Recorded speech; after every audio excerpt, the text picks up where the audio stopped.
Mimpi RI segera terwujud, 6 perusahaan hingga investor Jepang minat bangun smelter.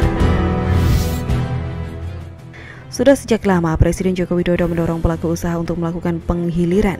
Pasalnya, dengan melakukan penghiliran, bangsa ini memperoleh nilai tambah dan daya saing produk. Persoalan penghiliran mendapatkan momentumnya ketika Kepala Negara melakukan groundbreaking pembangunan smelter PT Freeport Indonesia di kawasan ekonomi khusus Gresik. Berbicara soal smelter Freeport Indonesia, sebenarnya pembangunan sudah direncanakan sejak lama, namun realisasinya tak pernah terwujud. Bahkan sempat terjadi tarik-menarik terhadap isu tersebut, termasuk soal lokasi smelter tersebut. Namun, pemerintah akhirnya berhasil memaksa Freeport Indonesia segera membangun smelter tersebut.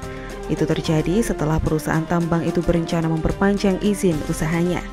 Desain smelter Freeport Indonesia berupa single line dengan kapasitas produksi 1,7 juta ton konsentrat per tahun.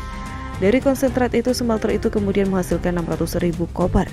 Investasi yang digelontorkan untuk membangunnya mencapai 42 triliun rupiah. Smelter itu dibangun di atas lahan 100 hektar. Harapannya banyak lagi smelter yang dibangun. Data Kementerian Koordinator Kemaritiman dan Investasi menyebutkan jumlah smelter terus bertambah. Bila 2001 jumlah smelter di Indonesia baru sebanyak 17 unit, pada 2020 sebanyak 19 unit, 2021 sebanyak 23 unit, dan pada 2024 diharapkan smelter bisa mencapai 53 unit. Kementerian ESDM menyebut saat ini ada 3 calon investor dari Jepang yang menyatakan minatnya untuk terlibat dalam pembangunan proyek smelter di Indonesia. 3 perusahaan tersebut diantaranya Sumitomo Metal, Mitsui, dan Toyota Tsusho. Hal ini disampaikan oleh Direktur Jenderal Mineral dan Batubara Kementerian ESDM Ridwan Jamaluddin. Dari sekian banyak proposal dan komunikasi yang kami lakukan, terdapat juga beberapa calon investor internasional dari Jepang yang telah menyampaikan minatnya untuk terlibat dalam proyek ini melalui BKPM, yaitu Sumitomo Metal, Mitsui, dan Toyota Tsusho. Pemerintah melakukan beberapa upaya untuk mendapatkan pendanaan dari perusahaan yang bangun smelter, khususnya untuk ukuran menengah. Saat ini menurutnya ada 6 perusahaan yang menyatakan berminat untuk menjadi pelaksana proyek dan telah memasukkan info memo. Di antaranya PT Ceria Nugraha Indotama, PT Laman Mining, PT Majika Mineral Industri, PT Mahkota Konaweha, PT Bintang Smelter Indonesia, dan PT Dinamika Sejahtera Mandiri. Saat ini sudah ada setidaknya 6 perusahaan yang sudah memasukkan info memo dan kami dukung. Pihaknya menyebut PT Ceria Nugraha Indotama telah berhasil mendapatkan letter of interest pendanaan. Antara lain untuk proses RKEF akan didanai oleh bank dalam negeri dan untuk proses HPAL didanai melalui sindikasi bank asing dan Freeport kredit dari Eka Finvere asal Finlandia. Lebih lanjut dia mengatakan sementara dari sisi sumber pendanaan telah berhasil diidentifikasi beberapa bank yang berpotensi dan berminat untuk terlibat dalam proyek smelter. Antara lain Bank of China dan Japan Bank of International Corporation. Selain itu ada juga beberapa bank yang menyatakan tidak berencana terlibat dalam proyek smelter. Di antaranya ASEAN Development Bank, ASEAN Infrastructure Investment Bank, World Bank, dan International Finance Corporation.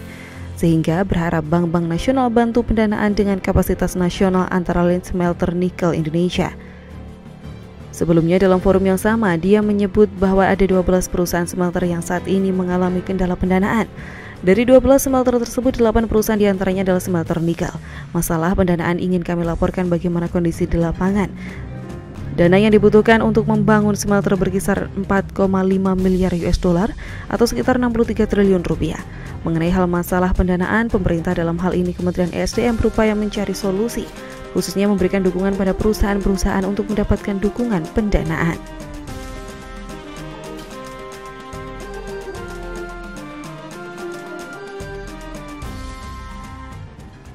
Masih jadi incaran investor raksasa gas AS gandeng perusahaan RI. Kementerian Investasi atau Badan Koordinasi Penanaman Modal (BKPM) mengungkapkan saat ini realisasi investasi kebutuhan infrastruktur di 2021 begitu bergeliat dibanding tahun sebelumnya, terutama pada investasi internasional. Deputi Bidang Pengembangan Iklim Penanaman Modal Kemeninvest atau BKPM Yulio Tanjung mengatakan, pada kuartal 1 hingga 3 2021, realisasi investasi asing domestik mencapai 659,4 triliun rupiah. Lebih tinggi daripada realisasi investasi periode sama tahun sebelumnya yang hanya mencapai 611,6 triliun rupiah.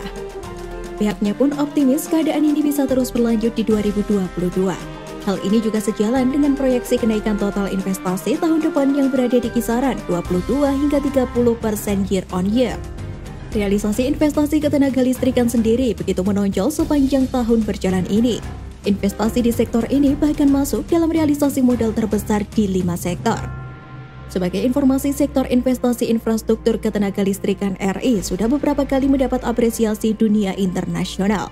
Perusahaan besar asal Amerika yang mengelola gas dan kimia dan berpengalaman sejak 1940 telah menetapkan sikap untuk berkolaborasi dengan pemerintah maupun pihak swasta Indonesia untuk melakukan investasi dalam industri kimia dan gas. Kesepakatan yang ditandatangani di Dubai akhir pekan ini disaksikan langsung oleh Presiden RI Joko Widodo. Dalam lawatan ke Persatuan Emirat Arab, Ketua Badan Pengurus Daerah Himpunan Pengusaha Muda Indonesia Jawa Timur, Rois Senadar Maming, sekaligus CEO PT Batu Licin 69 melakukan penandatanganan nota kesepahaman dengan Air Product and Chemical. Dengan Air Product and Chemical INC atau APCI di Dubai, yang juga disaksikan langsung oleh Presiden RI Joko Widodo.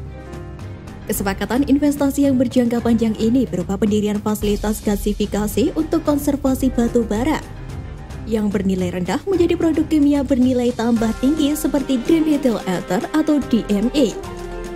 Pihaknya memanfaatkan kunjungan ke Dubai untuk dapat menangkap peluang pasar, mengingat perhelatan ini diikuti banyak investor dari berbagai negara.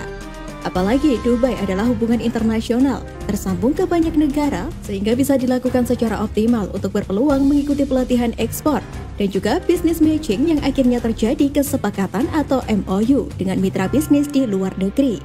Dan juga bekerja sama dengan Air Product and Chemical untuk mendorong hilirisasi sumber daya alam dan meningkatkan substitusi impor. Hal ini menurut Rois merupakan sebagai bentuk penerjemah visi besar Presiden RI termasuk dalam transformasi ekonomi dan hilirisasi industri.